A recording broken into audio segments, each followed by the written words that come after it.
കണ്ണൂർ തളിപ്പറമ്പിൽ മകളെ പീഡിപ്പിച്ച് ഗർഭിണിയാക്കിയ കേസിൽ പിതാവിന് മരണം വരെ തടവും 15 ലക്ഷം രൂപ പിഴയും ശിക്ഷ വിധിച്ചു.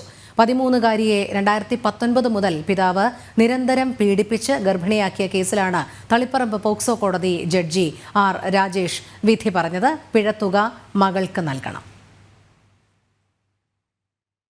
വിദേശത്ത് ജോലി ചെയ്യുന്ന പിതാവ് കൊറോണ കാലത്ത് നാട്ടിലെത്തിയപ്പോഴാണ് കേസിനാസ്പദമായ സംഭവം നടന്നത്. കുട്ടിയെ ഇയാൾ നിരന്തരം പീഡിപ്പിക്കുകയായിരുന്നു. പെട്ടെന്നൊരു ദിവസം പെൺകുട്ടി തലകറങ്ങി വീണതിന് പിന്നാലെ ആശുപത്രിയിൽ പ്രവേശിപ്പിച്ചപ്പോഴാണ് ഗർഭിണിയാണെന്ന് മനസ്സിലായത്. ആദ്യഘട്ടത്തിൽ ബന്ധുവായ 15-കാരന്റെ പേരാണ് കുട്ടി പോലീസിനോട് പറഞ്ഞത്.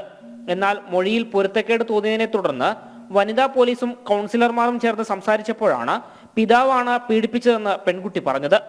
തുടർന്ന് നാട്ടിലെത്തിച്ച് ഇയാളെ അറസ്റ്റ് ചെയ്ത് ജയിലിലടച്ചിരുന്നു. കഴിഞ്ഞ ജൂലൈയിലാണ് വിധി പറയേണ്ടിയിരുന്നത്. എന്നാൽ ജാമ്യത്തിലിറങ്ങിയ ഇയാൾ മുങ്ങിയതിനെ തുടർന്ന് വിധി പറയാൻ വൈകുകയായിരുന്നു.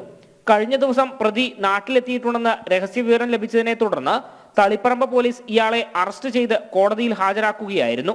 തുടർന്ന് വാദം പൂർത്തിയായ കേസിന്റെ വിധിയും പറഞ്ഞു. ജനം, കണ്ണൂർ.